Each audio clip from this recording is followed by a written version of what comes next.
What's in the box? Well, I tell you, it's going to complete something that I am very, very excited to complete. The big boys. And I figured I might as well pop on, sort of half-ass document whatever I can here.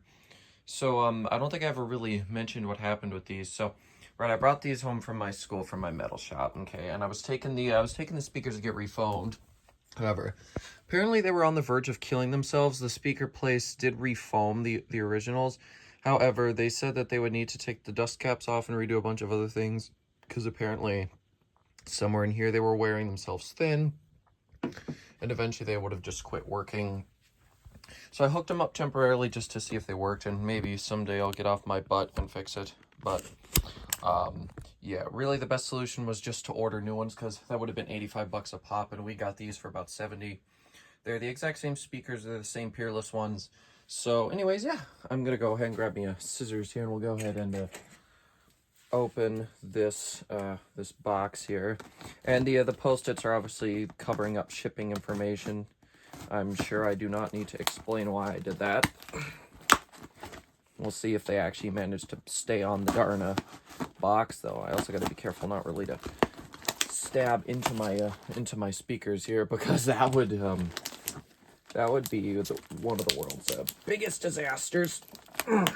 Yeah, I'm definitely that kind of person who just rough houses with a box until it opens. Because eventually I do get there. But yeah, I've always been the rough houser with the boxes. I'm usually rather hard on them. But, you know, this one's kind of full anyways. I'm not going to be able to reuse it. It's going to go straight in the garbage after this. So I don't super care. And I can, looks like he enclosed the speakers in some actual, like, blocks of styrofoam, which is nice. Can we actually see? No. Here we go. So yeah, inside of here are the keys to my noise complaints. They're down here. Oh boy, he's wrapped them up. Okay. And one thing I would like to mention, styrofoam is not recyclable. Do not ever recycle it. Throw it straight in the trash. That is just something that I see an awful lot of people do. Okay, looks like he put the actual speaker side facing down, which is not bad. Oh, and he even put a cardboard on the bottom of them too. See, so this is some good packing. Oh, goody, and they're even marked here, positive and negative, which is great because I need to know where I'm going to solder the wires on. Which I should also mention I have not done very often. I have very little experience in soldering. However, I do have enough know-how to do it. Ooh, oh, look at this. This guy is a living genius. He stuck these little things in here to protect them. I'm actually gonna like take these out. Actually, no, I'm gonna leave them in for now. Dude, these look pretty good. No real foam surround damage or anything. And the dust caps are original, so I'm not going to be losing that appearance of the other one. The only difference is that the cones on the ones I have here are different colors for some ungodly reason. And oh boy, this box is a minefield. Oh, he put a second smaller box inside. Here is here's the other one. Go ahead and unwrap this one now. And then after that, I'm going to cut away, get my wires soldered on, and then I will pop back on and update you guys once I have them soldered on, and then we can take a look at installing them inside the speaker cabinets. So, let's get around to this here. Once again, we have more of these wonderful little things. And okay, yeah, looks like the cones are actually the same colors on these, so that is a very pleasant. One thing I might quickly do is just wipe off the just the sort of the side around here, so if I can get that to look a little bit cleaner. But yeah, these are great, and they are the same as those, which is exactly what I wanted, and I'm sure these will fit the cabinets just fine.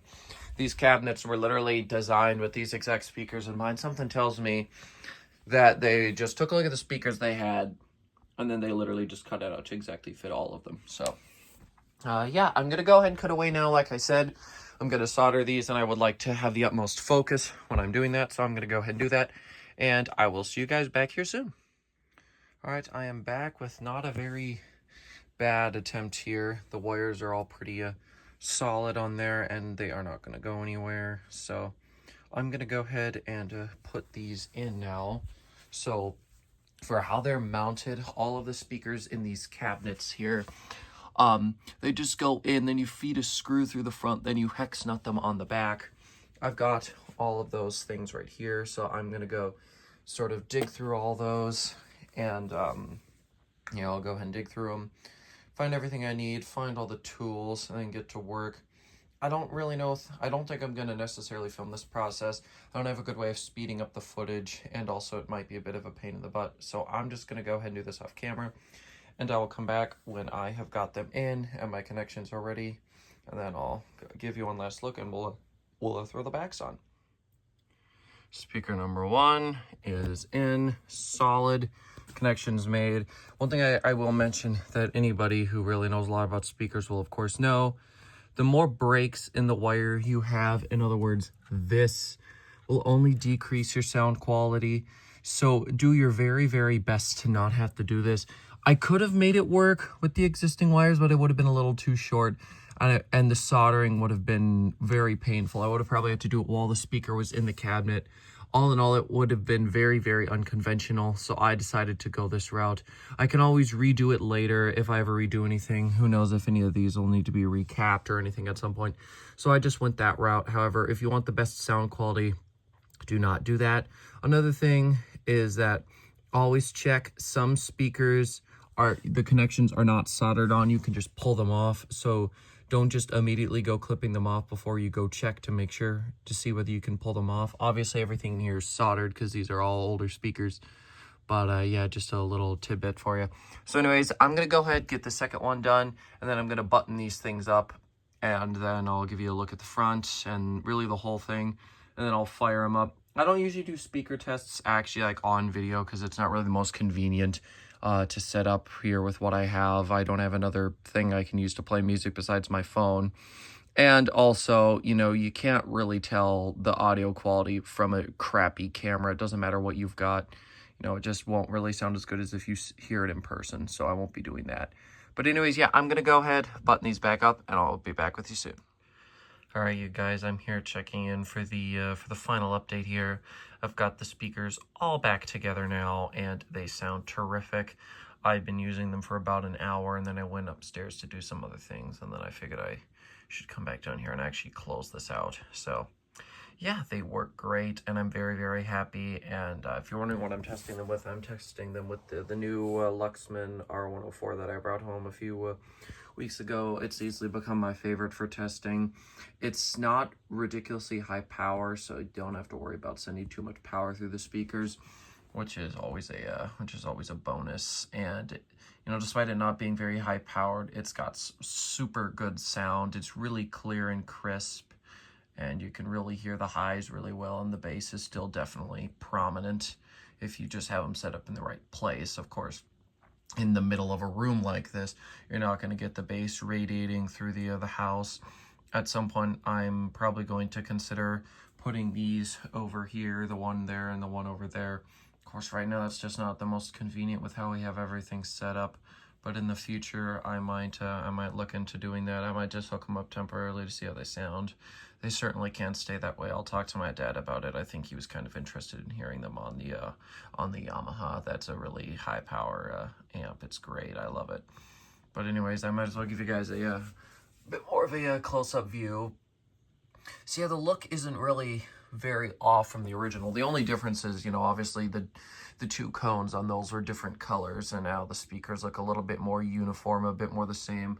The dust caps on the Eminence woofers down there are a slightly different color, but it's not ridiculously noticeable. These were custom speakers, and I personally like the whole mix match look because this is how they, you know, this is how they were at school, and I just like these things, you know. They're no fancy decorative speaker like a lot of the Bose speakers or the Klipsch speakers, those really fancy ones that they make these days that are throwbacks to the vintage.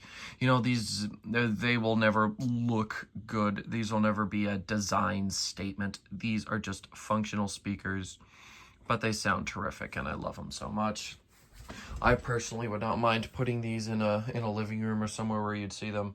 Obviously, most people would doom these things to end up in a shop or a garage or something. But, you know, I wouldn't mind using them anywhere else because they sound good and I personally like them. So yeah, and then there's just a quick look at the back. As you can see, this one is fine. This one, the back is kind of it's not totally on there right. I might at some point try to loosen it and get that popped in there a little bit better. It's not really the biggest priority in the world. It's fine. It's not really vibrating or anything, so none of that really matters too much. So yeah, I just sort of left it and let it go because it doesn't really affect anything. It sounds fine. There's no difference. It's just slightly popping out the back, which, like I said, I'll probably fix at some point. But yeah, that's really all I've got for you here. So thank you all so much for watching, and I will see you in the next one. Goodbye.